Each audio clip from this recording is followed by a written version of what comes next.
WWE announced Torrie Wilson for the Hall of Fame. It's the least they could do, killing her father. Never forget Al Wilson. She was on Busted Open Radio and said that some of the people who are angry, and there are a lot of people, not some, there are a lot of people who are angry about her going into the Hall of Fame. She says these people are forgetting that she wasn't the one calling the shots backstage going, hey Vince, can I please wrestle in a bikini tonight? She was out there, she says, with Fit Finlay before the show would go on the air, going, all right, well, what's the most athletic match I could put on wearing a bikini? And immediately when I hung up the phone with Mark Carano, she said, after she got the news, she sat there and she started in her head putting together a list of all the things that she is not. All of the things that she did not do. So, for example, she was never a champion. She never held a title. She said that she could do much better than her haters as far as beating herself up. And then she realized, you know what? I'm not Charlotte Flair. I'm not jumping off ladders or doing anything crazy. But I have something that I was able to bring to the table. She spent time, Torrie did, in WCW before joining WWE during the Invasion angle. She acted as a love interest of Vince McMahon. That was a rite of passage back then with all of the women who either seduced Vince on TV or we were supposed to think that, they were having sex with him. Trish Stratus was one, Sable was another. Candice Michelle, Torrie Wilson, Stacy Keibler, I think was his assistant, right? Wasn't she? Hell, we know that Vince pitched the idea of being the father of his daughter's unborn child. Is there anyone he won't fuck? EC3 is just the latest example. Then came the angle, the famous angle, infamous angle, where Torrie's father, Al, her real-life dad, newly divorced in storyline. Now, maybe he was divorced in real life too, I don't know, but supposedly he was newly divorced and he was there one week. He's going to watch his daughter in a bikini contest when all of a sudden he looks over and he sees Dawn Marie in her bikini and he falls in love. And so for weeks he would travel around and show up and he would surprise his daughter at the SmackDown tapings and, oh, Dad, what are you doing here? He's like, oh, I'm here to see you. In reality, he was here to see Dawn. And she would warn him about her, don't hang around her, she's mischievous. But he ended up proposing to Dawn Marie. They got married. And then poor Al had a heart attack and died after having too much sex with Dawn on their honeymoon. What a way to go.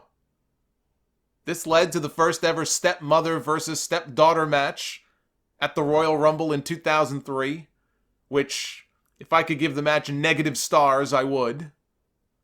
She was on the cover of Playboy twice. She wrestled Candice Michelle in a Playboy pillow fight at WrestleMania 22. She had lingerie matches. She had bra and panties matches. She had matches with water balloons and squirt guns, bikini contests. Everything that is antithetical to the women's revolution that WWE loves to talk about these days. But that wasn't her role. Torrie's role was never to be the best wrestler on the roster, because that wasn't what they hired her for. She's one of the most beautiful women to have ever worked for that company. Last week during the mailbag, it was just a coincidence. I got a question asking me, who do I think is the most attractive, WWE female of all time? I picked Torrie Wilson to be the most beautiful. And she still is, she's a beautiful woman.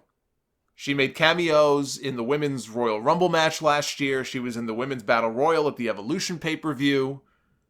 Interestingly, there is no Evolution pay-per-view on the lineup of pay-per-views for this year. It's kind of interesting. But again, even now, she looks fantastic. Even at 43 years old, she's stunning. But that was her role. Does she have any memorable moments in the ring? Any memorable matches? She does, but for all the wrong reasons. But she wasn't terrible in the ring. She was no Trish Stratus. She was no Mickie James. But she also never had as much of a chance to show it because she did more storyline stuff and gimmick-type matches than she did pure wrestling matches. She was the women's star on SmackDown for a while during a time when the women's title was on Monday Night Raw. 2 months after she was released, they created the Divas Championship on SmackDown as an alternative to the women's title on Raw. 2 months after she was let go by the company. Had they kept her, had they given her more of a chance, to show what she could really do in the ring, who's to say that she wouldn't have had the role that went to Michelle McCool. Maybe she would have been the first ever Divas champion and had a bunch of titles to her name, and maybe she would have actually gotten better. So I agree that it's an insult.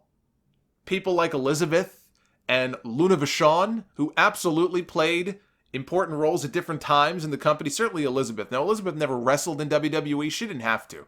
She played a pivotal role in that company for years. And again, I don't know that it's ever been disproven, but I was always of the impression that Elizabeth was the one who at least had a hand in, if not kind of came up with the whole idea in the first place of doing the Mega Power storyline, where Hogan and Savage would come together as friends, and Savage would get jealous that Hogan was lusting after his, well, I guess they weren't married on TV at the time, but he was lusting after Elizabeth, and then the big breakup would happen. Supposedly that was her idea. One of the greatest storylines of all time. And she may have had a hand in that. So the fact that somebody like her, the fact that somebody like Luna, Sherry at least is in the Hall of Fame, but these other people aren't, is an absolute and complete insult. Even Sable. There was no woman more popular than Sable during her run there during the Attitude Era. I'm not even talking just the women. She was one of the most popular acts on the entire show, period, male or female. She did big ratings. Her quarter hours would spike whenever she was on television. Sable was good for business. She ought to be in there too. They can have Brock do the induction. But, again, all of that is true. It's not Torrie's fault that those people are not in the Hall of Fame. So I think she's getting a lot of blame unfairly here, getting piled on and beaten up on to the point where I feel sorry for her. Yes, those people should be in before her, but if you look at the Hall of Fame for what it is, she had a name. And if you had a name, at some point, you are getting into the Hall of Fame. It's as simple as that. And by that criteria, there is no reason for Torrie Wilson not to be in the Hall of Fame. Just like Stacy Keibler will be in the Hall of Fame, and, well, I was going to say Melina and Victoria, but again, I don't know what the hell's going on with those two and why the company pretends they don't exist. They should be in the Hall of Fame. Victoria? Yeah. Victoria should be in the Hall of Fame. Molly Holly should be in the Hall of Fame. Michelle McCool, she's going to get in. Layla, she's going to get in. They may go in together. They're all going to be in the Hall of Fame at some point. They weren't from the era of today where the women are known for their great in-ring prowess and their great in-ring technical skills. Are you going to bitch and moan when Melina goes into the Hall of Fame? Are you going to bitch and moan when Michelle McCool and Layla go into the Hall of Fame? Or if Candice goes into the Hall of Fame one day? Candice, I have to say about Candice got better over time. Candice is another one. She came from that era where they were picking people out of modeling catalogs, and you look at her and go, why is she wrestling? Why is she in the ring? She worked her ass off to get better. She's another one. Are you going to bitch when they all get into the Hall of Fame? I hope you do, because at least you'll be consistent. But they're always going to need names. So I don't have an issue with Torrie Wilson going into the Hall of Fame. I have an issue with WWE ignoring and disrespecting all of these other women. That is not Torrie Wilson's fault. Do not point your anger in the direction of Torrie Wilson or Stacy when she goes in or any of these other women. People made such a big fucking deal about this week. It was embarrassing.